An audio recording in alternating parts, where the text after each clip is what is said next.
Hi all, I'd like to welcome you to this course. This is Parav Shah and I'll be your tutor for this course. As this is the introductory lecture, I'll give you some basic summary of this course. Okay, so as the name says, Introduction to Deep Dark Web. In this course, we are going to learn about the Deep Dark Web in detail. After the completion of this course, you will be able to access the Deep Dark Web using Tor browser.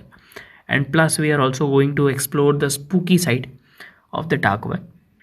About dark web, it is said that you can find anything from missiles to hard assassins, from drug dealers to deadly hackers, literally anything.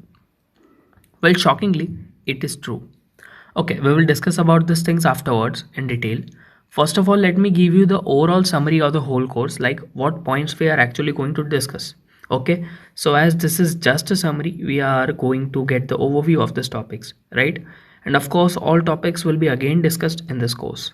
So, what are we going to learn? What is deep dark web? Okay, in this topic, we'll be discussing in detail about the types of web, history of deep dark web, contents of deep dark web, and basically the theory portion of this course. Difference between the deep web and the dark web. Well, we will discuss about the basic difference between both the webs, and we'll also be discussing about the contents of each individual web. Like in deep web, mainly contains records. Records such as health records. Mainly, we can say that the deep web is the document section of the internet. Again, this was just an overview. We will be discussing in detail in the upcoming lectures. Tor browser. Okay, in day-to-day life, we mainly use browsers like Google Chrome, Mozilla Firefox, or in the case of Mac users, Safari, right? But these browsers are only made to access the surface web. To access the dark web, we need a special browser known as Tor browser. The main advantage of Tor browser is the anonymity factor, which keeps the identity and several delicate data, such as your location, secured. Blockchain technology. It's the way or method through which we can say that Tor browser protects your privacy. We will learn about it in detail in the upcoming lectures. Anonymity. As I said earlier, the main reason of using dark web is the anonymity factor. It helps in many ways. In short, words, it's like internet freedom, which allows you to surf the dark web as a totally anonymous person. Cryptocurrencies, also known as digital currency. On the dark web, any type of transaction is mainly performed in cryptocurrencies, and in cryptocurrencies, mainly in bitcoins, as it keeps the anonymity factor secured, as the cryptocurrencies are difficult to track and trace. We'll also learn about the transfer of the cryptocurrencies as well. The methods to generate them, like crypto mining or crypto trading, will also be discussed. Surfing the deep dark web. Well, surfing the deep dark web is very dangerous and it is not by any means advisable. But for the sake of this course, we will be surfing the dark web. We will be visiting some weird websites and so on. Dangers and their prevention. As a deep dark web, because of its anonymity factor, is also known as the criminal's paradise, we will be visiting or discussing some most important factors of your device safety while you are surfing the deep dark web. Again, all the topics that we just talk about will be discussed in detail, and this was just an overview of them. And it's totally okay if you don't understand what we discussed right now. Nevertheless, we are going to discuss them again. Before ending this lecture, I'd like to convey that surfing or visiting the deep dark web is totally legal. There's nothing illegal in it. Till you are, of course, not buying stuff like illegal weapons or drugs or any kind of illegal stuff from the deep dark web. You are good. Once again, thank you very much for buying this course. I hope you learn something new, something innovative from this course. See you in the next lecture. Thank you very much. Hey guys, welcome back. So in this lecture, we are going to learn the basics, or we can say the theoretical part of this course. Okay. So as you can see on the screen, it's an iceberg, right? Well, for some time, let's imagine it as a diagram of the whole internet, like from top to bottom. So the tip of the iceberg, as it can be seen, we can denote it as the surface web. Thus, we can say that 5% of the whole internet is the surface web. Let's say we are on the surface of the water or sea, whatever. Okay. So from the surface, you can clearly see the surface web. That is the tip of the iceberg. We can partially see the midsection of the iceberg. That section can be denoted as the deep web. It can be said that 90% of the internet is the deep web, and there remains the end point of the iceberg. or the darkest point which cannot be seen from the surface. This totally hidden point of the web or the internet can be denoted as the dark web. The dark web, same as the surface web, occupies 5% of the internet. In simple words, the visible part of the internet, hereby visible I mean easily accessible. So the easily accessible part of the internet is the surface web. The partially visible area can be called as a deep web, and the totally dark or the hidden area of the internet can be called as a dark web. So the surface web is easily accessible by the browsers like Chrome, Mozilla Firefox, Opera or Safari. We can find websites such as Amazon or YouTube, Wikipedia and even Facebook on the surface web. Talking about the deep web, we can say that the deep web is unindexed, or in simple words, the deep web is not shown by any kind of browsers like Google. Deep web includes anything behind a paywall or requires sign-in credentials. It also includes any content that its owner have blocked web crawlers from indexing, like medical records, fee-based content, membership websites, and confidential corporate web pages. So in short, the deep web cannot be directly accessed. It can be seen as a locked part of the internet. Unlike before taking a Netflix subscription, you are on the Netflix website located on the surface web. When you buy the subscription, you are given an email and a password which works as a giving you access to the Netflix data located on the deep web.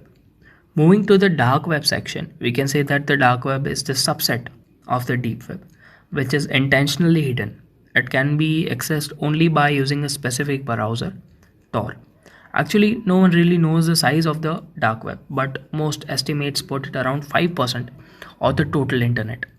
After briefly learning about the dark web, one question arises. Why do we actually need the dark web? What's the problem with the surface web? So, there are many points which can be considered as the answer of this question. We'll discuss some of them briefly. First of all, to understand the importance of the dark web, let's quickly talk about the history of the dark web. In computer network known as ARPANET, ARPANET, Advanced Research Projects Agency Network, was developed in early 60s for better communication between computers. During the time of Cold War, the government started using it for security purposes, mainly dealing for arms. The biggest factor of security here was again anonymity. It was launched for public use in late 90s, and due to the anonymity factor, it gained interest among people. It was mainly used for visiting a banned website or service in a particular state or a country. Like in some countries, Facebook is banned, but people can access the Facebook version on the dark web without being identified. Which takes us to our second point, internet freedom. While you are surfing the internet, there are possibilities that you are being tracked, even by the government sometimes. The websites you visit, your digital footprint is being tracked. Even Google tracks it, totally violating your privacy. Well, that's where the dark web comes. Total anonymity can give you full access, like right of thought or right of speech on the internet. The next point would be anonymity. The dark web keeps you totally anonymous. Your digital footprint or the transaction details cannot be tracked, and that's super awesome. What will you find on the dark web? Well, sadly, majority of the dark web is filled with illegal stuff. You can buy credit card numbers, all manners of drugs, guns, counterfeit money, stolen subscription credentials, hacked Netflix accounts, softwares that help you break into people's computers, and many more. You can easily buy login credentials of a $50,000 bank account in Bank of America for $500. You can get $3,000 in counterfeit $20 bills for $600 only. You can even buy 7 prepaid debit cards or even PayPal accounts, each with $2,500 balance for $500. A lifetime Netflix premium account goes for $6. You can even hire hackers to attack computers for you. You can even buy fake identity cards like passports to create a completely new and unique ID of yourself. But majority of the service providers are scammers, so don't ever fall for this. Plus this course is only for educational purposes, so I do not recommend anybody to go searching or opting for this type of services. On the positive side, not everything is illegal. The dark web also has a legitimate side. For example, you can join a chess club or a black book or even a social network described as the Facebook of Tor. So guys, that's it for this lecture. See you in the next one. Thank you very much. Hey guys, welcome back. So in this lecture we are going to learn about the difference between the deep web and the dark web. So first, talking about the deep web. First of all, the deep web is totally unindexed as we discussed in the previous lecture. The deep web cannot be accessed by any type of browser, and it contains websites or services which are protected by a paywall or require sign-in credentials. Storage space for the web. Yes. The storage services offered by Google or any other company like Google Drive or OneDrive store their data on the deep web. Thus, deep web is also known as the storage section of the internet. It is also known as the boring section of the internet. Think about it. Talking about the dark web. First of all, it is a subset or a part of deep web. Intentionally, the dark web is kept totally anonymous, which is its best feature, of course. Unlike deep web, the dark web is unindexed, but a special browser known as Tor browser is required to access the dark web. On the surface web, you see many websites with different extensions like .com or .in or .au, but all the websites which are indexed or listed on the dark web use the .onion extension, which separates them from the websites listed on the surface web. Sadly, due to the anonymity factor, majority of the websites listed on the dark web are illegal or are just scams. Not all, but majority of them. Well, we are going to explore them in this course in the upcoming lectures. That's all for this lecture, guys. See you in the next one. Thank you very much. Hey guys, welcome back. So in the previous lectures, we discussed about what are actually the types of webs and what are its constituents. So in this lecture, we are going to discuss about the most common myths related to the deep web and the dark web. So let's get started. So what are the most common myths about the deep web and the dark web? Let's see. The dark web and the deep webs are the same things. So yeah, we can definitely say that the dark web is a subset of the deep web, but we cannot say that both the deep and the dark webs are the same things because first point, the deep web is totally unindexed, whereas the dark web is indexed. So the deep web requires some pay or credentials like an email and a password. For instance, password protected parts of the websites such as your email needs to be hidden so that nobody can Google your email and have your inbox pop up, right? Therefore, certain pages need to be restricted from public access. But we can say that the dark web is the part of the deep web, but with extra layers of security, of course. The dark web's main purpose is to help criminals conduct illegal businesses. Due to the myths and misconceptions about the dark web, it is commonly categorized as the criminal part of the internet, where a huge group of criminals who conduct illegal businesses unchecked and without any fear. However, many people would be surprised to learn that the dark web has a larger and more important purpose. For those living under oppressive countries with restricted or controlled internet access, or for those who seek to be government whistleblowers, the dark web allows them to publish their thoughts and surf the internet freely. Since special browsers are used to access the dark web, such as Tor, hide the IP addresses of their users, journalists, whistleblowers, and the everyday person who simply wants to visit sites that are in their country may be blocked or prohibited can do so without any fear of punishment. And talking about the criminal side, several government or private agencies like FBI's are keeping constant track of this illegal activities on the dark web. They're also monitoring certain suspicious websites and also have successfully banned many illegal services and websites. It's illegal to access the dark web. Yeah, if you were already on FBI watch list, then maybe you shouldn't go to the dark web. But for everyone else, it isn't at all illegal to go on the dark web if you keep in mind some few points. However, even if you simply view some illegal content on the dark web, keep in mind that you never know which websites the FBI is tracking. So although you might be okay if you visit some of the darknet content, you also might be exposing yourself to an undercover FBI sting. Tor only offers dark web service. While Tor has become synonymous with the dark web, there are other services that exist as additional layers of anonymized traffic. On the top of regular internet, Freenet, for one, was invented as a censorship-resistant publishing platform and uses peer-to-peer communication and a distributed data store to store the network resources and make it browsable. Another, I2P, made famous for its reference in the Netflix show House of Cards, is another anonymity network that falls under the dark web definition. On the top of that, programmers have built another specific tools like OpenBazaar, a decentralized marketplace, much like Tor's famous Silk Road, that is unable to be taken down by the police due to its design. What is Silk Road? Well, it was a very famous drug selling website, we can say, on the darknet, which was recently shut down by the FBI. Everything on the darknet is bad or illegal. According to how it is portrayed in the media, the dark web is not solely dedicated to criminal or illegal activities. Therefore, however, on the basis of truth, it can be said that around 50% of the website hosted on the dark web, that is .onion websites, that is Tor URL suffix that signifies a Tor hidden service, are in some way linked to illegal goods and services. An idea for a secret network inaccessible to the regular users was conceived in the 1990s to provide US operatives with a secure and untraceable channel of communication. When the project was abandoned, researchers saw the potential for a completely anonymous network to grant freedom of speech and secure communications to political dissidents in the opposite regimes. Human rights and privacy activities. Notoriously, WikiLeaks hosted a Tor hidden service where whistleblowers can make anonymous submissions. Even the New York Times, Facebook, and the CIA have their own Tor hidden services. Recently, even the BBC has launched its dark web version, which makes the website available even in regions where there is strict censorship. Thank you guys. That's it for this lecture.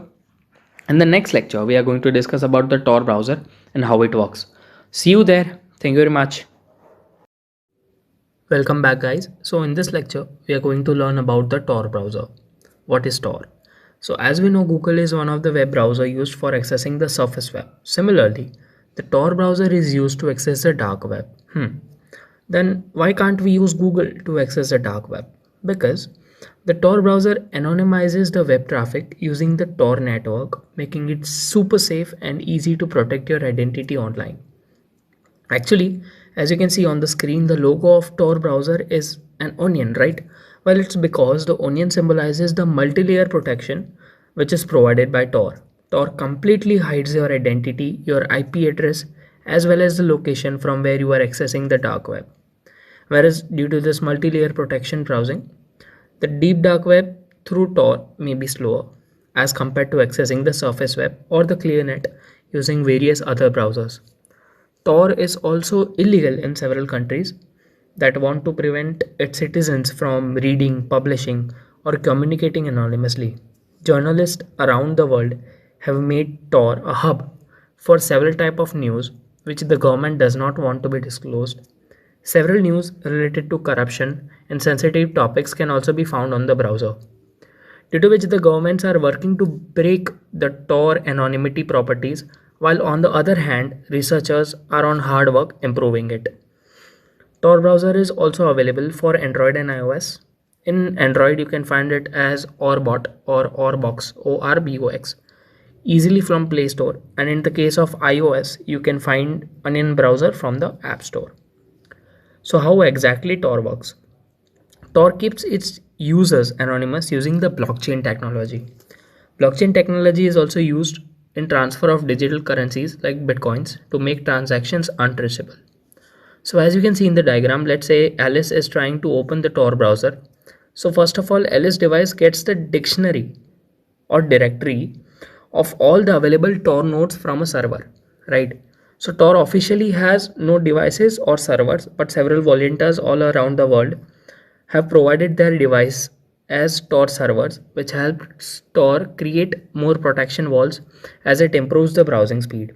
So after Alice device gets the list of all available Tor nodes, the Tor client picks a random path to the designed server, and at the end of each node, the signal is encrypted. As you can see in the diagram, the green lines are the encrypted lines, wherever the red lines are not encrypted. So the Tor client of Alice picks a random path through Tor nodes, encrypts each signal at the junction, and finally reaches the desired server, that is in this case Bob. Again, when Alice visits another site or requests any kind of service, The Tor client will again pick a random path through the Tor nodes, encrypt each signal at each node, and then reaches the desired server, which is in this case Jane.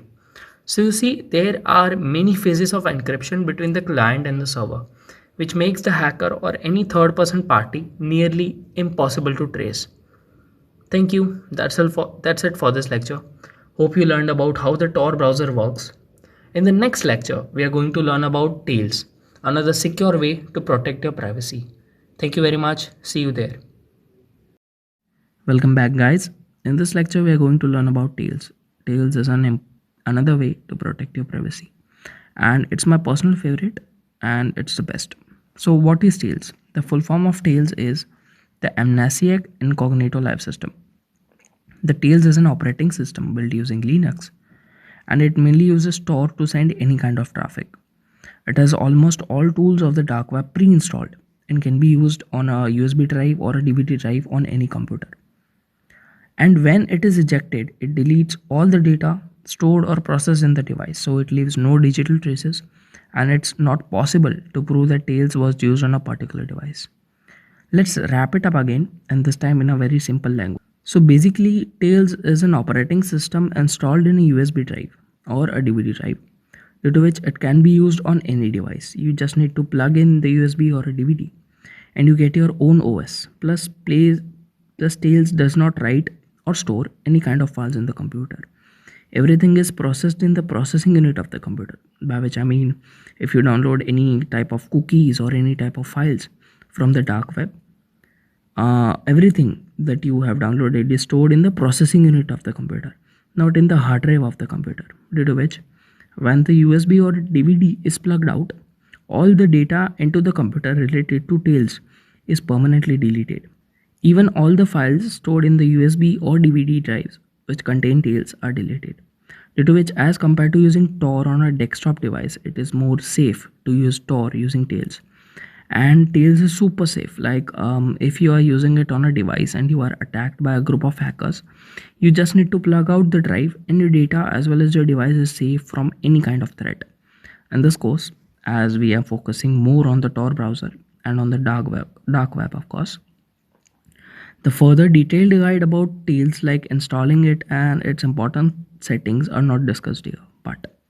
But if you want me to update the course related to Tails, you can always write me in the Q&A forms or in the suggestions. Of course, your suggestions will be taken seriously, and we will try our best to satisfy you with this course. Thank you. That's it for this lecture. In the next lecture, we are leaving this theoretical stuff and moving further with the practical part. It's super fun, and we'll see you there. Thank you very much. So on great public demand, today we are going to install Tails. As we saw in the previous lecture, Tails is best for surfing the dark web. It's totally secured, and plus you don't have to do any security settings on the Tor browser, which we did in the installing Tor lecture. Plus the Tails also come with all the softwares required for visiting or working on the dark web, that is the VPN, the Tor, and several other tools. In this lecture, we are going to download, install, configure, run the Tails. So let's get started. First of all, you need a 8 GB USB drive. You can install Tails on your computer also, on like you can put it on your desktop, but we are installing it in our USB drive because of security reasons, as discussed in the earlier lectures. Also, you can protect yourself from threats. We will see in the dangers section of this lecture, of this course, sorry. So if you are attacked while you are using Tails, like you are using Tails and you have a Trojan or something, so you are basically attacked by hackers, you can just remove your hard drive, not your hard drive, your pen drive or anything like that, and you are totally safe, right? So 8 GB pen drive is required for installing and using Tails. A pen drive or a hard disk or a CD-ROM is also okay. Less than 8 GB is not available, not suitable for installing and using Tails. So I have a pen drive. You can see USB drive I have that is totally empty. You'll have to format your 8 GB drives, 8 GB or more than that, doesn't matter, but you'll have to format your 8 GB drives because whenever you are booting a drive with another OS, it's going to be formatted by default, so nothing matters. For downloading Tails, you have to just go to your favorite browser. In this case it's Chrome. You'll just have to write Tails. Here it is. Go to the first website, that's tails.boum.org. Scroll down, you can read the stuff. It's kind of interesting. Nothing in there, so scroll down. See free software. You can download Tails for free and independently get Tails 4.14. so here are the options on Windows, Mac OS, Linux.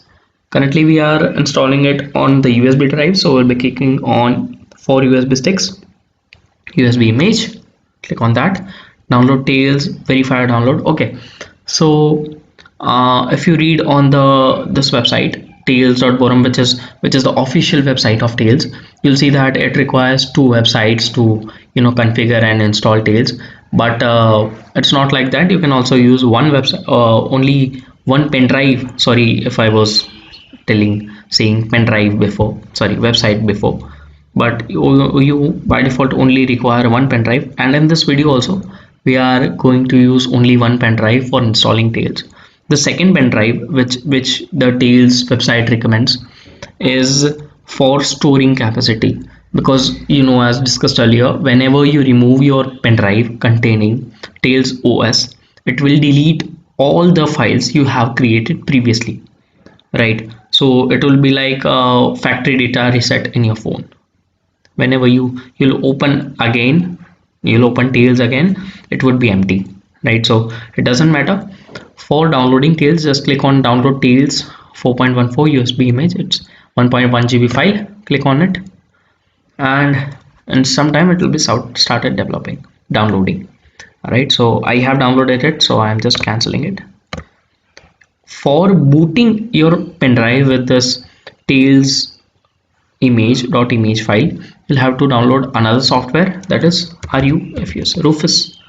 All right, so click on, just search Rufus, right on the first result, that is Rufus official website. Click on that.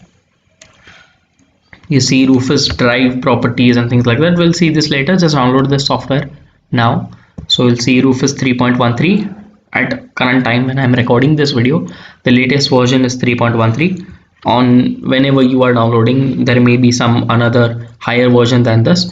You feel free to download that. There's nothing, I don't think there will be any changes in the installation procedure. So click on it just, and we'll start downloading. I'll just click cancel because I have also downloaded that.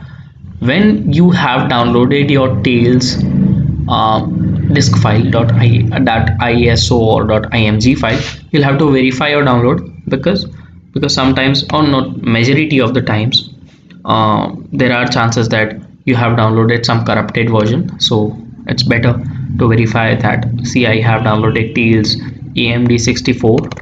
I'll just click on it, and the website will verify it if it's corrupted or it's a copy or something. So better safe than sorry.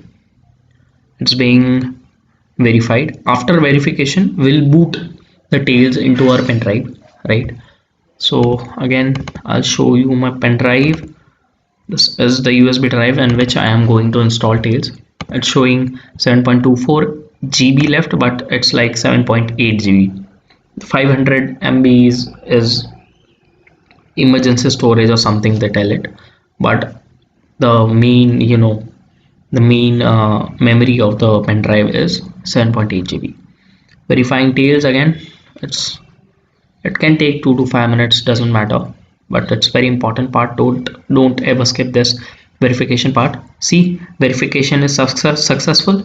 For security, always verify a download. Yes, so you can see here I have downloaded Rufus and Tails. So you don't need to have installed this Rufus. Just click on the file which you have installed. It will not start up an installation wizard. It will just start the software. It's a simple software. So doesn't matter. Yes. Okay, this is it. See, no label devices you have to select that properly, because no label F drive 7.8 GB. You can see SanDisk cursor braid is also showing the official name, but select your device very carefully, because in that device when your OS will be installed, that is here in the case OS is Tails, the device will be totally formatted, right? So select, it will just take 2 to 3 minutes to just verify your device, because if you choose the wrong device, there may be a situation in which your whole computer is formatted, right? So boot selection, select your .img file from where you have downloaded Tails. This file I have to select, and don't do anything with any of the you know advanced web properties. No settings are needed to be changed. Just click on start. Warning, all data on the device, again as I said earlier, will be destroyed. To continue this operation, click OK. To quit, click cancel. If you have not deleted your data, click on cancel and format it or have your backup, right? Okay, so the drive will be formatted and it's currently booting it. It will take 2 to 3 minutes, depends on your computer speed, but after it's ready, your Tails is ready to be run. As you know, after the installation of Tails, we are not going to use the Tails through Windows. Windows will not be running. Why will not be running while we are using Tails? So we'll have to shut down the computer, go into the BIOS, or we can say boot menu, and then afterwards we'll have to select our pen drive name. In this case it's SanDisk. So from there your device will be booted, your Tails will be booted, and then you can access Tails. That's a great factor, because the Windows is not running. In this case Windows, in your case it can be Mac or Linux, is not running in the background, and thus it cannot leak your data. So let it write this image, or it's just booting the drive. So it will take 2 to 3 minutes, but it's worth it, right? Okay, so as you can see, Rufus has completed booting a pen drive. Don't click on start, right? Don't click on start, click on close. Your device has been booted, and after booting you cannot see your device in your PC. You can see I'm clicking on this PC, I cannot see any external drive edit here, because it's a bootable pen drive. Now it's not a normal pen drive where you can see your folders and things like that. If there will be a problem afterwards when you want to convert your bootable pen drive into normal pen drive, which will show here, and you can put your files in there. It's not like that. I'll show you, or I'll just link a YouTube video in the resources section where you can format the drive without accessing it from here, right? So just click close. So now I have my pen drive is totally booted with Tails. I have my Tails OS ready, but now I'll have to shut down the PC and open the boot menu. This is an HP PC, so the key for opening the boot menu is F9. It can be different depending on your PC model, but yes. So I'll shift to external camera now, because boot menu cannot be screen recorded, but we'll see Tails installation. We have seen, we'll see Tails configuration. There's not much configuration, but yes, we'll see that. We'll also see the features given to us by Tails. So let's shift to the external camera. Hey guys, sorry, I have to cut this video short because it exceeds the video size of Udemy.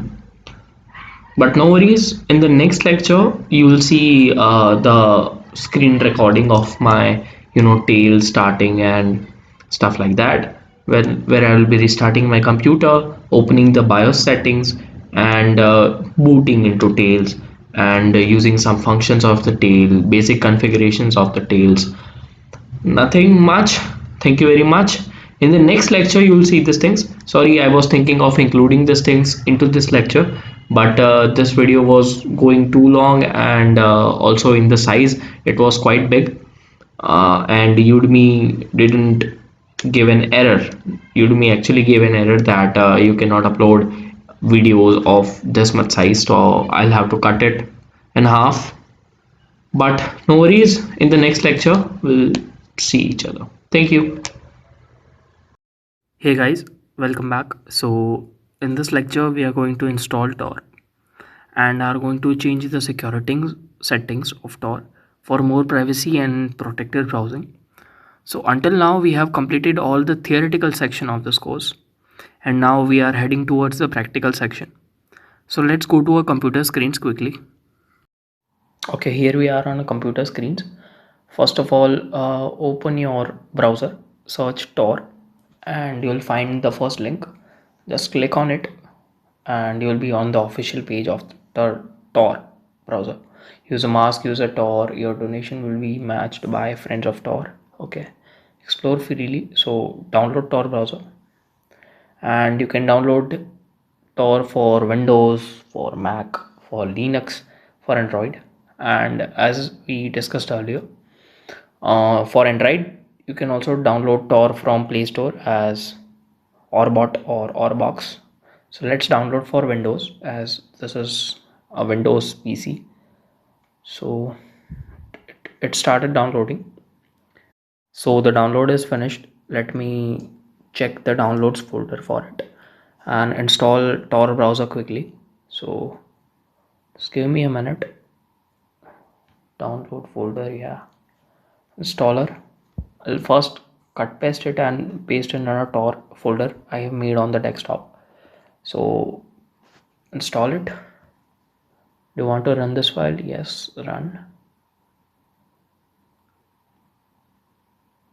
Select your language, English. Okay. Destination folder. Oh, it's only 200 MB. So I am currently installing it on my desktop. So let's see. So it's taking some time to install. Let's give it some time. So it has been installed. Completing Tor's browser setup. Run the browser. Okay, finish.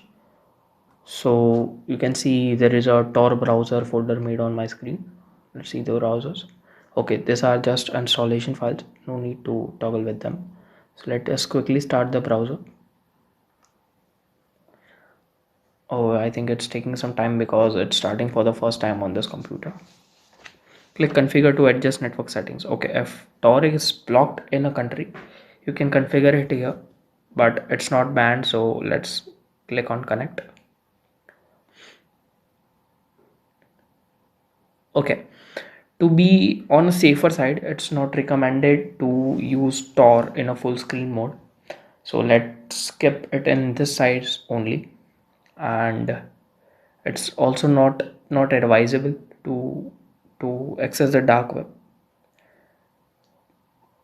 while all the tabs or actually every application, some applications are open in a computer. So let's close them. So here is the main page of the Tor browser. Use a mask, use a Tor, search DuckDuckGo, resist the surveillance pandemic. Okay, so that's a simple page, nothing more, just some. Tor is free to use because of donations from people like you. Okay, so let's quickly see the add-ons installed in this browser. HTTPS everywhere, encrypt the web, automatically use HTTPS security on many sites. No script, maximum protection for your browser. No script allows active content. Okay, no plugins installed, no themes installed. So these two extensions are very important. Okay, and let's see all logins and passwords, add-ons. Okay, library. Let's see the options actually. Options, general options. Always check if Tor browser is your default browser. Okay, so here in my PC, Tor is not the default browser. Chrome is default browser. So if you want Tor as your default browser, you can click on this checkbox. Tabs, language and appearance. Okay, show tab previews in Windows taskbar. So these are just normal settings, text related settings, I can say. Nothing important in here. Files and applications. Files and always ask you where to save files. Okay, this options is very important because whenever websites try to install anything without asking you, this browser will ask you the location where to install that. So it's kind of safe. Applications, choose how to Tor browser handles the files you download. Okay, so okay, in this course we are not going to download anything, so let's just leave this section. Allow Tor to automatically install updates. Okay, performance. Okay, browsing, this these general settings are just random settings. You can make them or use them according to you. Home, new windows and tabs. So the home page would be about Tor, we just saw. And new tab, if you open a new tab, it would be a blank page. Okay, here is the blank page. Let's see the search options. Address bar, you can do as you like, you can select options as you like. Default search engine, DuckDuckGo. Okay, DuckDuckGo is a dark web search engine. We will be opening the onion version of DuckDuckGo, that is the DuckDuckGo on the dark web, in this lecture. Let's see the privacy and security. Okay, prioritize .onion sites when known, ask every time. So privacy and security sections is quite kind of important, so please pay attention. Clear data, yes. So as we are in a permanent private browsing mode, so cookies and site data will not be stored, but to be on a safer side, let's manually clear the data, logins and passwords. Unlike Chrome, Tor browser does not store any kind of passwords or email, so you are super safe in this context. Let's see, change master. Okay, it also uses a master password, and you cannot find that in any of the browsers. History, always use private browsing mode, you should always check that, always. Permissions, okay, location, camera, microphone, each and every permission should be disabled, right? Because these are the main sources where people can get access to your computers. So each and every these settings should be disabled, each and every permission should be disabled. So I'm disabling all of them. Camera, microphone, notifications. Because of it, the websites try to get control of your computer. Several hackers are in search of this kind of settings, so disabling it gives a lot of security to your browser. Let's disable it. Everything virtual reality, disable, right? Let me check it again, because these are the main and most important points of security. Quickly check again. To play block pop-up windows, always take that. Warn when websites try to install add-ons, yes, always. Okay, security level standard, safer and safest. Standard, all Tor browser and website features are enabled. Okay, disables website features that are often dangerous, causing some sites to lose functionality. And safest are only allows websites features required for static sites and basic services. Okay, we will always use the safer version because standard version is more vulnerable, and the safest will prevent many websites. So the safer version is the best. Block dangerous deceptive content, yes, always stick on that, it's very important. Query OSCP responder servers, okay. So it's Tor settings, use a bridge. Okay, if in your country Tor is banned, you can use bridges, but here it is not, so we are not going to use it. Advanced, no need to do anything here in the Tor section, but privacy and security setting was kind of important. So these were the settings of Tor browser. Actually, the settings we discussed right now are very important.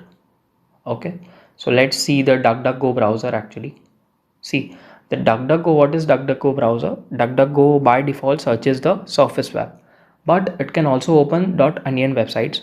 Thus, it can also access the dark web, but you cannot surf in the dark web, right? It will always open the surface web websites on the surface web, but it can open .onion websites. So let's open DuckDuckGo browser.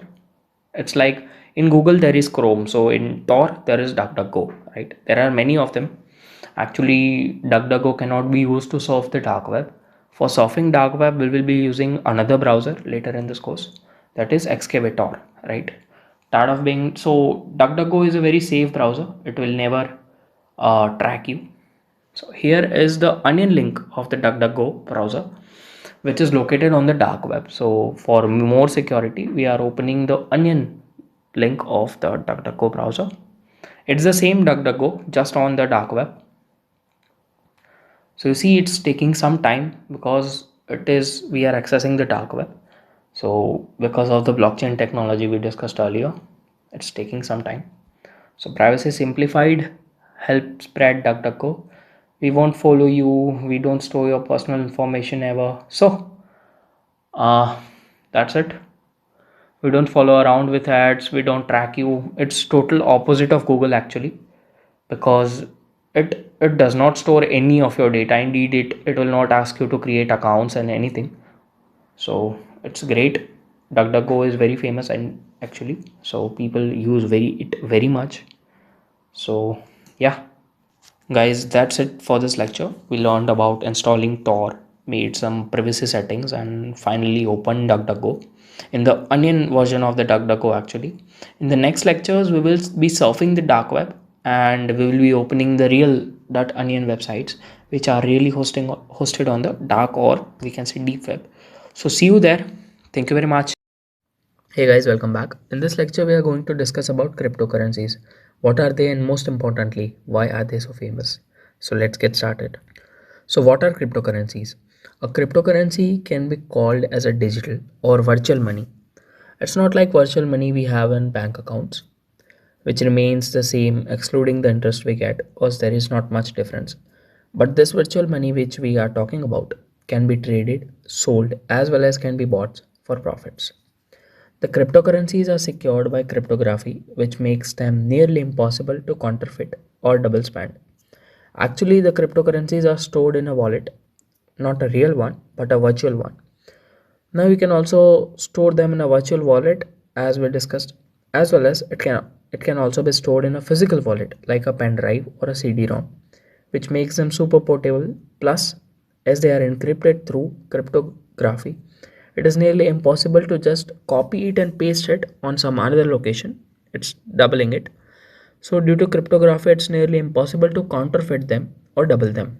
The transactions of bitcoins are implemented using the blockchain technology.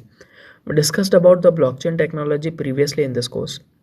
The deep dark web works on the same blockchain technology. In blockchain technology, the signal from host device is bounced through several servers and is encrypted at each server till till it reaches the requested device. Due to this blockchain technology, the cryptocurrencies are impossible to track. On the positive side of the blockchain technology, we can say that all your transactions are anonymous. But on the negative side of blockchain technology, the cryptocurrencies once transferred cannot be returned or claimed back. The main positive points about cryptocurrencies is that they are not issued by any central authority, rendering them theoretically immune to government interference or manipulation. So as it is stated that cryptocurrencies are not issued by any central authority or any government, due to which it's impossible for the government to keep track of these currencies. Also, as these currencies cannot be tracked, it's largely used to convert black money into white money. Now, we will discuss about the main key points about cryptocurrencies. A cryptocurrency is a new form of digital asset based on a network that is distributed across a large number of computers. This decentralized structure allows them to exist outside the control of governments and central authorities. As we discussed earlier, these cryptocurrencies are not controlled by any government or any third party organization, so they are impossible to track. Also, it's impossible for the governments to keep track of it. That's why they are used in marketplace of the deep dark web, totally anonymous, cannot be tracked.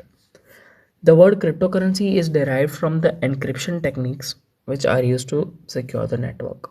Actually, the encryption which is used to encrypt these virtual currencies is known as cryptography, due to which its name as cryptocurrency. Fact. The first ever cryptocurrency was made in July 2010, which was Bitcoin, which is also the most expensive cryptocurrency till date. It said that it was developed by Satoshi Nakamoto, who is a Japanese person. Cryptocurrencies face criticism for a number of reasons. including their use for illegal activities, exchange rate volatility, and vulnerabilities for the infrastructure underlying them. However, they have also been praised for their portability, divisibility, inflation resistance, and transparency. Yes, the criticism factor can be seen clearly if we consider the deep dark web, but if we compare them with the positive points, the cryptocurrencies seem to be important. Talking about its portability factor, we already discussed earlier that it can be stored in virtual wallets as well as in physical wallets like pendrive or CD-ROM. Thus, they are super portable. Cryptocurrency's divisibility factor is one of its main factors. People that have never used cryptocurrencies before might think that they are required to purchase a whole Bitcoin to transact with the new form of cryptocurrency. However, one Bitcoin is divisible into 100 million units, and its smallest unit is called a Satoshi. So it's not compulsory to buy a full single cryptocurrency as it may be costly, but you can buy them in parts. That's divisibility. The transparency factor helps in easy, we can say, buying and selling of cryptocurrencies. Why cryptocurrencies? Why actually we are talking this much about cryptocurrencies? And why are they very famous? Okay, for the sake of this question, we are only going to talk about bitcoins. So first let's talk about its history. It was developed by Satoshi Nakamoto.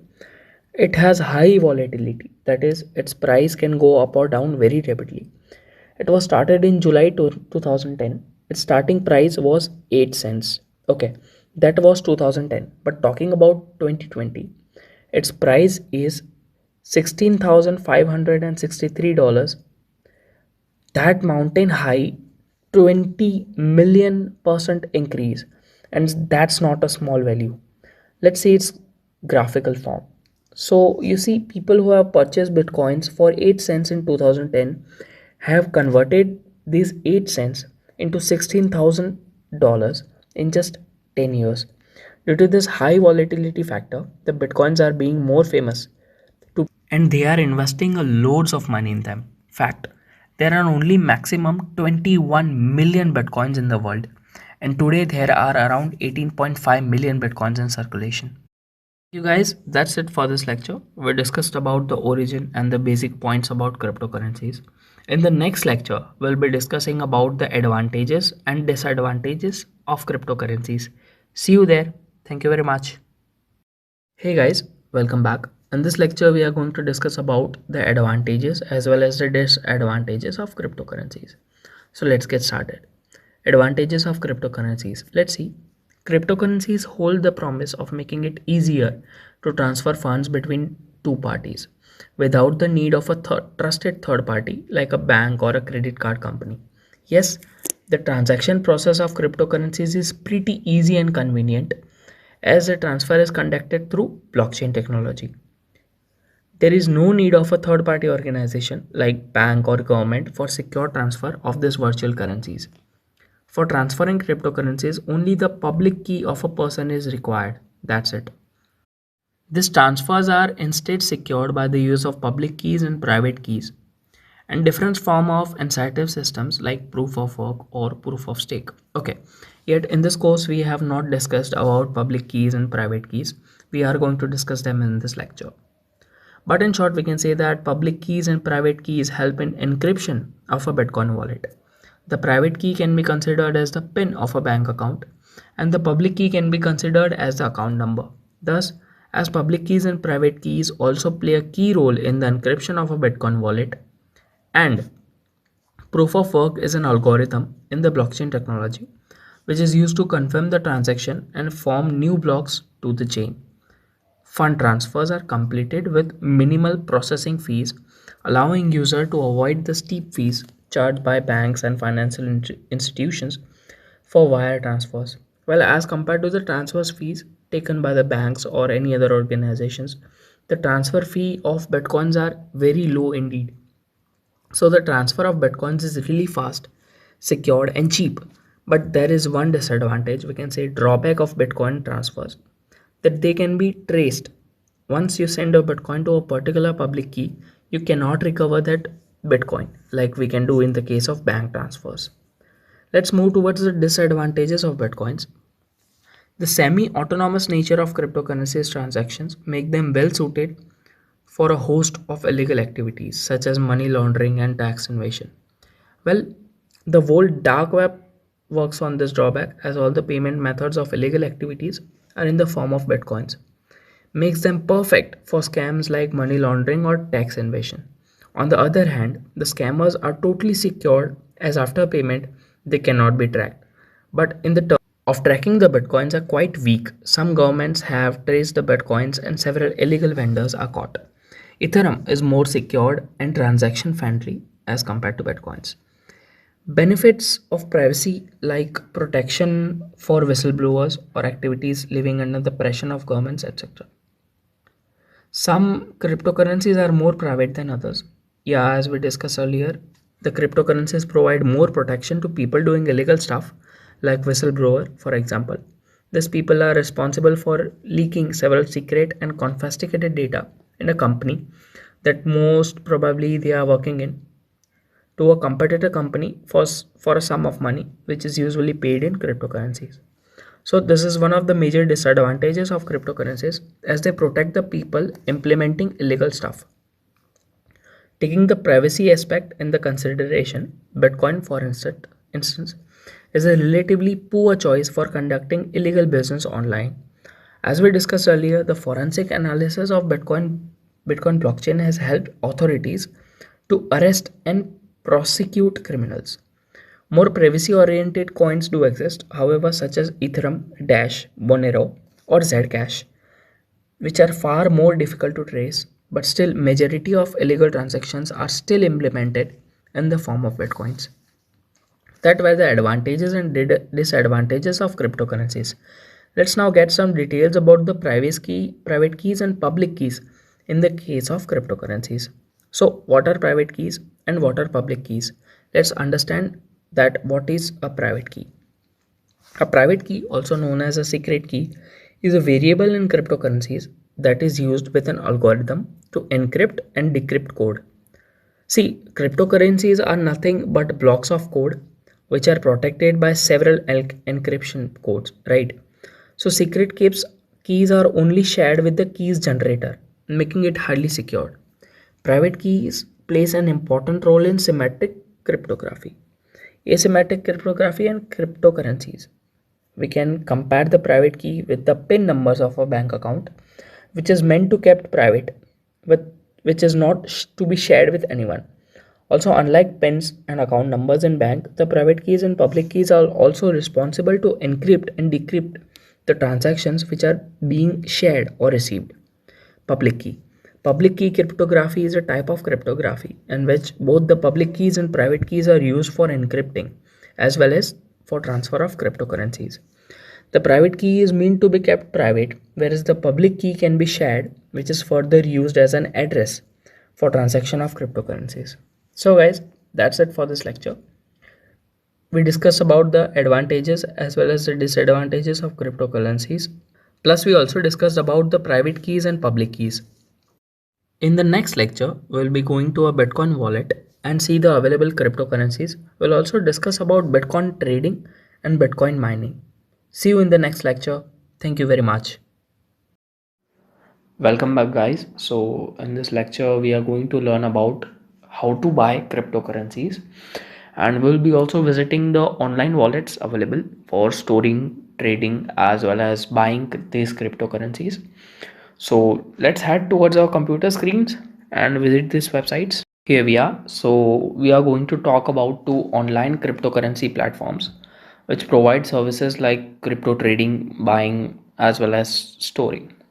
These platforms are Coinbase.com and Blockchain.com. Both are online crypto wallets. So right now you know what's cryptocurrency, right? But you need to understand the concept behind buying cryptocurrency and how to use it. So in the normal world, we have money, physical money, which we can call fiat money. When we store this money in a bank account, we have a bank account, then we are able to pay with our card or something. For cryptocurrencies, this works the pretty same way. So you take your crypto, you buy your cryptocurrency and you store it. You have to store it somewhere, so you can store it directly well on your desktop. But that's not the purpose here. Our goal is to have access to it very easily. So we are going to use the online wallet, that is direct online. So we can store cryptocurrency and use it for trading or selling. It could be a wallet, as I said. It can be stored on a computer directly. It could be a cold storage wallet, which is stored, let's say, on a small server or on a small hard drive, which is stored somewhere at your house, right? But once again, we are only going to talk about wallets that are online because they are the safest and the most convenient ways to store cryptocurrencies. These two wallets, which I think very useful, are very easy to use.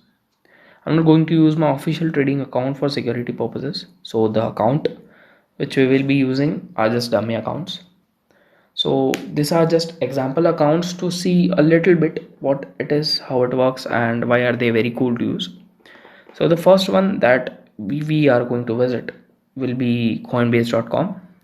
We are actually currently on that website.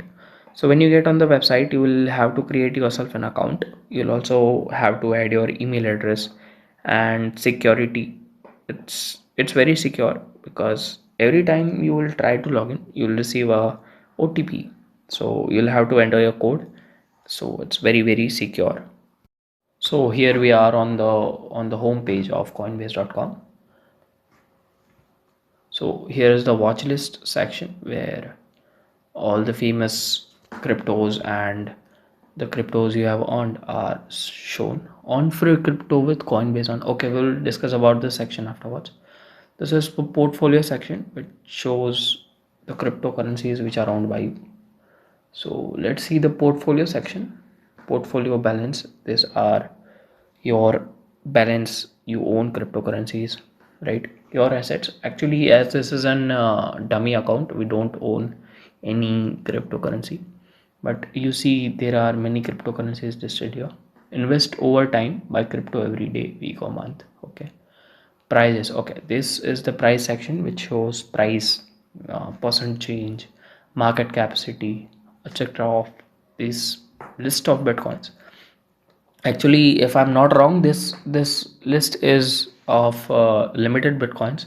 These are very famous, not bitcoin, sorry, cryptocurrencies. These are very famous ones, and yeah, you can even toggle the time and see the changes. So if we set 1 hour, bitcoin changes like 0.86%, ethereum is like 1.22%, xrp, bitcoin cash, so many of them. One in 1 hour there is only dash which is in positive side. Let's see the 1 week section. Bitcoin is in 9% down, ethereum is 0.09% down. 1 month, bitcoin is 23% up. That's a huge number. If it's as at $16,000, right? So many cryptocurrencies. You can even check the up market value here, so that you can estimate which bitcoin is going to progress and which is going to get downwards. So there are many ones. 250% increase in seller lumens. Yeah, Yearn Finance. It's $22,000 and it has like 2,000% increase in 1 year. That's huge, actually. You can even buy or sell cryptos, but it requires identity, so I'm not going to do that. You can even receive and send bitcoins to email it, to enter email or address. That's actually your public key. Notification sections, no, we don't have any notification. Yeah, so let's see the on free crypto section. Okay, on free crypto section. So actually coinbase.com gives you or provides you some courses, and after completing these courses it rewards you in cryptos, right? So maker gives how it works and you learn up to $6 in mkr. Cello learn how it works and you'll earn up to $6 in Cello. So after completion of these courses, you will actually earn. You don't have to give any money like in Udemy. You provide some money for a particular course. But here, if you complete these courses, they will provide you some money in form of bitcoins. Kyber Network gives $6 in KYC. Orchid doesn't give anything. Tezos $6 XYZ. Dai is actually quite famous. I have heard about it many times. Dai is famous. It also learn how it works and you will earn Dai. It doesn't show how much, but Zcash is also famous actually in transaction. If you want totally anonymous transactions, Zcash is more preferred than Bitcoins because it offers more secure transaction services. Kyber network, so let's use compound. Let's see this course compound as it gives $59. That's the highest amount, price amount. So learn compound on comp. Okay, beginner lessons.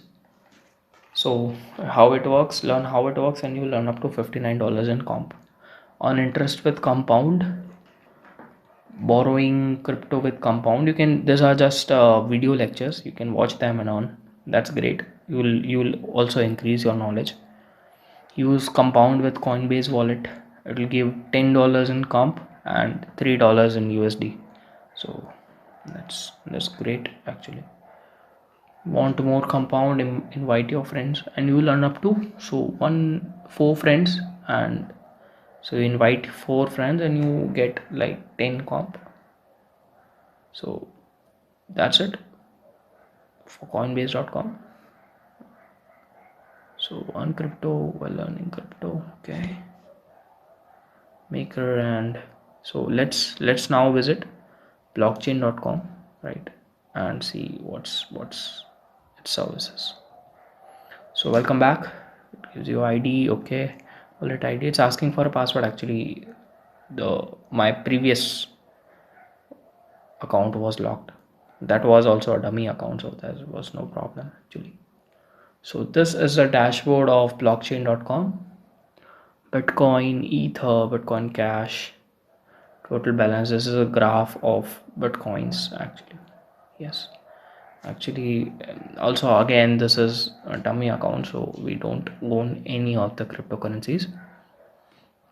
Bitcoin, Ether. Hey, this graph shows the volatility of this cryptocurrencies. You see, in November 1, there was like $500, 513,773 to 13,831, like $100 gain in the prices of bitcoins.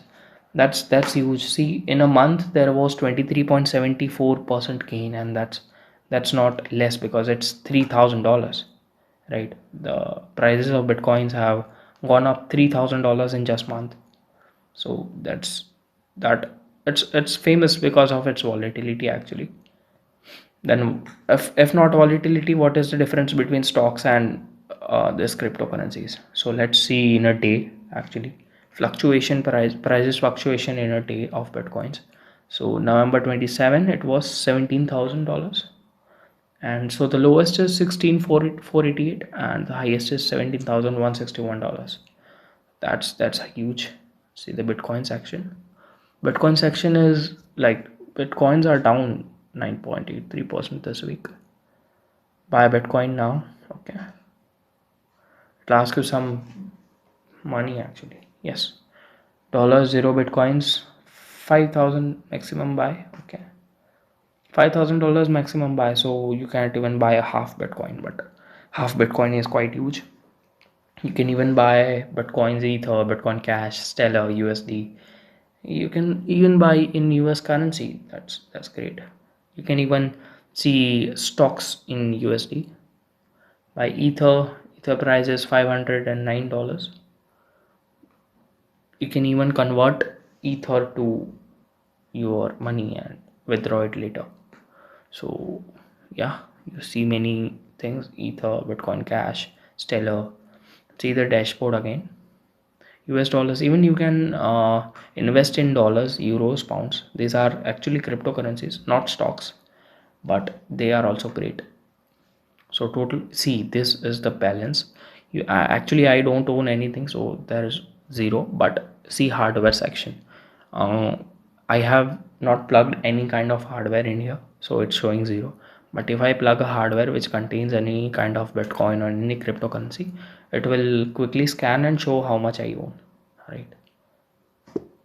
You can also send bitcoins. That's a great factor actually.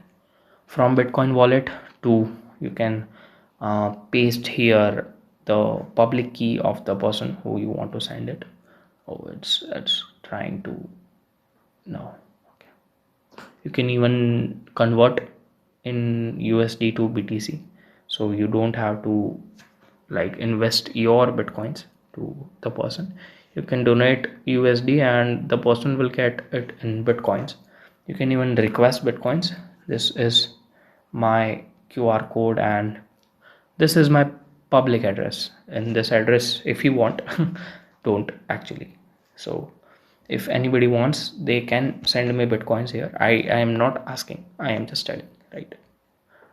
So because, and buy or sell crypto, okay, you can buy or sell crypto. These are the prices actually. You can even borrow. Borrowing is not allowed. This is a new account, so it asks you to, you need to be gold level to benefit from this new offering. So you, I think you need to give blockchain.com some service or money, so they'll give you some extra service. Swap your crypto, verify, add your name, address, start swapping. Actually the sites requires your IDs. I have not given anything. So you can even see, confirm your email address, secure account. Okay, interest, yes, you can even get your interest 12% annually on a crypto, and that's large interest actually, because many of the banks give like 7% on our cash. So that's it for this lecture, guys. So in this lecture we visited coinbase.com and blockchain.com, and in the next lecture I'm going to explain you how you can generate these cryptocurrencies through your computer for free. Yes, for free. Like, you don't have to invest money buying this cryptocurrencies, but you can get just by your computer for free. So let's meet in the next lecture. Thank you very much. See you there. Hey guys, welcome back. So in this lecture we are going to discuss about mining cryptocurrencies. According to me, it's the best way to generate cryptocurrency through minimum investments. As these cryptocurrencies are costly, we can say that many of us are unable to buy them. But through this method, we can generate them with a computer, and the only charges we need to pay is the electricity bill, which is also pretty low as compared to the earnings you can gain through mining cryptocurrencies. So, what exactly is crypto mining? Let's see. What is crypto mining? So we know that all this transfer and security of cryptocurrencies is dependent on the blockchain technology. And in blockchain technology, there are couple of servers in a network through which cryptocurrencies are transferred. For detailed description of blockchain technology, you can revisit the How Tor Works lecture, which we discussed previously. And we know that higher the number of server, higher is the security of these transfers. And these servers are set up by cryptocurrency miners. So what exactly is crypto mining? Crypto mining is the process in which you set a cryptocurrency mining rig, which mainly consists of some computer parts joined together, which helps in transfer of cryptocurrencies by setting a server, as well as it provides a major security option for these transfers. These miners are paid some transaction fees as well as some mining fees for their services. Well, you cannot set up a blockchain server unless you have a supercomputer, but with our normal computers you can join a mining pool. Actually, a mining pool is a network of computers which connected together acts as a server. So you can easily connect your computer with a mining pool and earn in crypto. Also, some professional miners set a specially designed mining rig for the sole purpose of cryptocurrency mining. We'll discuss about this mining rigs later. Cryptocurrency mining is quite famous because you can generate recurring cryptocurrencies with very low investments. Even if you set up a mining rig, the investment options are quite low as compared to the current prices of these cryptocurrencies. So, mining is the easiest way of getting passive income in cryptocurrencies. So, what is mining rig? What are its component and what is its efficiency? Mining rig. Rig is a complete setup of computer components which help in transfer of cryptocurrencies. You can also mine cryptocurrencies with your local computer. The mining rig consists of several parts, but the main components of mining rig are graphic cards, as they help in decrypting and encrypting bitcoins while transferring them, but not bitcoins, every cryptocurrency. Thus, higher the number of graphic cards, higher is the efficiency of mining rig, and higher are the earnings. Let's see a rig and identify parts using it. So here is a mining rig. The productivity of a mining rig depends on the number of graphical cards attached to it. So here are the main components required for developing a mining rig. Motherboard. But it should have the capability of linking to a number of connections for graphic cards. Graphic cards, of course, power supply, 250 GB HDD. As an Ether wallet usually takes up to 25 GB and a Bitcoin wallet requires up to 50 GB or more. Internet connection, well, Ethernet connection is more recommended, but a wireless connection will also work fine. And a cooling system, as these graphical cards generate a lot of heat. In this figure, we can see a 6 GPU mining rig. 4 or 8 GPU mining rigs are also available. You can also find them on shopping websites like Amazon, or you can make them by yourself. That's it for this lecture. We discussed the main points about crypto mining. After this, we are going to start dangers chapter, in which we'll discuss about the dangers and their prevention of visiting the deep dark web. So see you there. Thank you very much. Hey guys, welcome back. So in this lecture, we are going to discuss about the dangers of visiting the deep dark web. Actually, the deep dark web is a place for criminals and black hat hackers. Who are black hat hackers? Well, in simple language, we can say that they are bad hackers participating in criminal activities, illegal hacking, malwares, and many of them. So let's say in a city there are 100,000 people. Then out of that 100,000, only 100 would be knowing about the deep dark web. But basically, all the things we discuss in this course. So it's quite risky if you are not following specific protocols or methods before visiting the deep dark web. It's basically like tossing a piece of meat in front of a lion and expecting the lion not to eat the piece of meat, right? So here in this lecture, we are going to talk about the types of threats which can be encountered while we are visiting the deep dark web. We will discuss the safety measures to be taken care of before visiting the deep dark web in the next lecture. Types of threats which can possibly come across you while or after surfing the deep dark web. Malicious software. As we discussed earlier, in the deep dark web is filled with criminals and black hat hackers. On the deep dark web, several hackers have specially built a website for hacking purposes. So that when you visit that particular website, the website tries to install something, apparently a small file in the form of cookies or any other medium, that can actually be a malicious software or even an attack script. In some cases, the hackers also gain remote access to your device. In general cases, they lock or encrypt all the computer files and ask for some kind of money or bitcoins to get your files back. So prevention is better than cure. Government monitoring. See, as the majority of the dark web are illegal, there are chances that they are being monitored by the government. Also, in several countries, the government keeps tight watch on the dark web for security purposes. Several websites posting some leaked secret national documents or anti-nationalist articles are more likely to be monitored by the government. Also, illegal websites, of course. So, even if you visit such websites, even if you don't buy or order any kind of stuff, it may be possible that you are monitored by the government.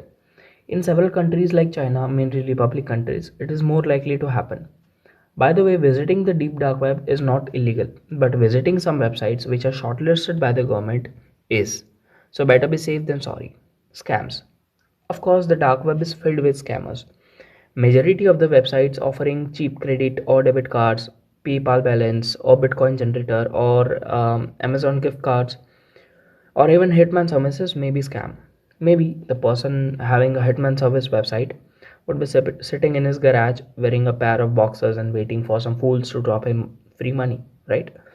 So even if you need to buy or avail any kind of service, well, I don't recommend that. Always find a trusted seller. And as the payment on the dark web are in the form of bitcoins, we all know one thing about bitcoins. They can be traced or returned. Hackers. We discussed about them in the malicious software section. The black hat hackers are always in the trail of someone to attack, so stay alert. Identity theft. See, wherever there are customers, there are sellers. Even on the dark web, there are some legit service providers, but not all. What do you think where these websites get this credit card or account like PayPal accounts or even passwords? They claim to create a fake identity of a person. From where did they acquire this data? It's stolen data. For this, they organize a cyber attack on somebody, obtaining all his data, including credit card numbers, passport data, driving license, Google accounts. So, whenever you feel that a website is taking too long to respond or asking you to enable scripts or even asking permission to store cookies, immediately close them. They might be a threat. So in this lecture, we discussed about the possible threats which can be faced while you are surfing the deep dark web. In the next lecture, we are going to discuss about the safety measures which are very important to stay safe from the threats we discussed just now. See you there. Thank you very much. Hey guys, welcome back. So in this lecture, we are going to discuss about the required security measures that should be taken care of before accessing the deep dark web. How to surf safely on the deep dark web? Well, actually, to prevent our devices from any kind of malwares or any type of leak, it can be files leak or location leak. The given steps are very important. So let's discuss them. Browser settings. Actually, the Tor browser has a quite strong security feature. So the first layer of the security is always the Tor browser. We deeply discussed about the Tor security settings and installing Tor sessions previously in this course. You need to block any type of script, maybe it Java or JavaScript, because they play a key role in interaction between the device and the website. Secondly, you need to block the automatically download setting, which is default, and shift to ask before downloading.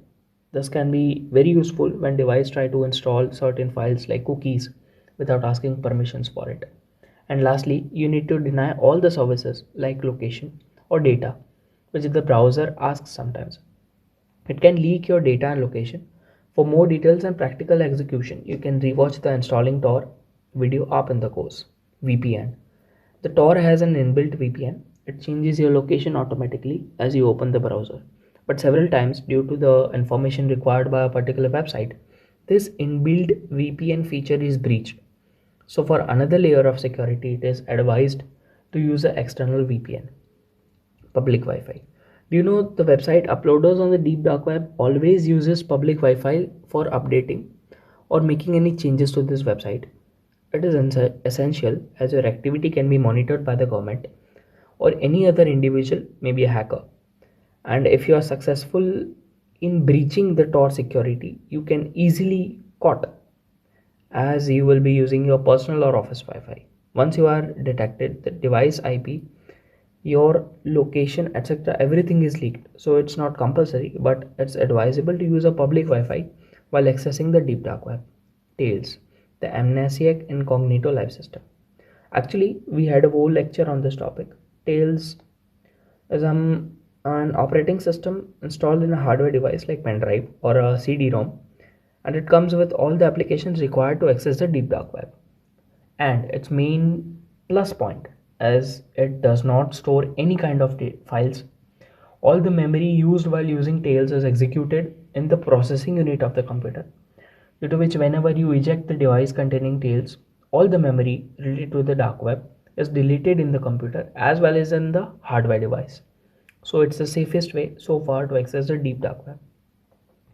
On-site notification. Yes, after taking care of all topics, on-site notifications can breach them all.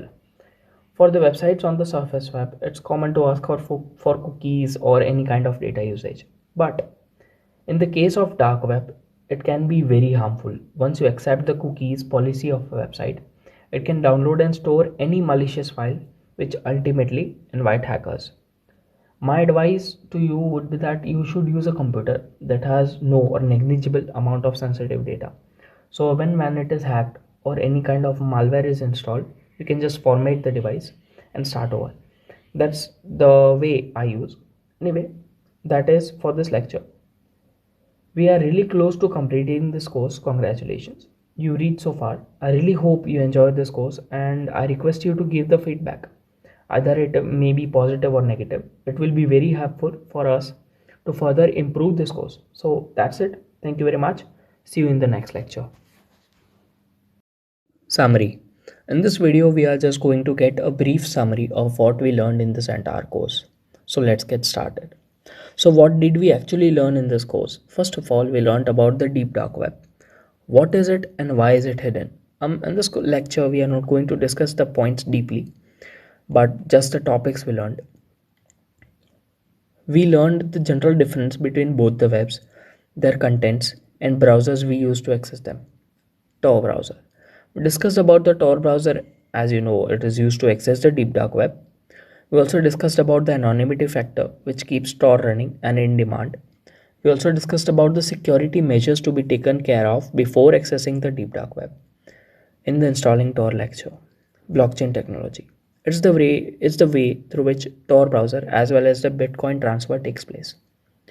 Anonymity. Of course, we discussed about it a lot in this course. It actually protects the identity as well as the privacy of a user while surfing on the internet. Cryptocurrencies. Cryptocurrencies are digital currencies which can be used for trading or even purchasing on the dark web. Types and scope. Well, there are many type of cryptocurrencies and they are famous because of their high volatility in their prices. We also discussed about mining a Bitcoin for free and trading them for a profit. Surfing the dark web. Well, that was the fun element of our course. We roamed in the dark web, visiting some interesting websites and had some fun. Dangers and their prevention. Well, from a safety view of aspect, this was the most important part of our course. We discussed about the threats which can be faced while surfing the deep dark web, as well as the security measures that should be taken care of while surfing.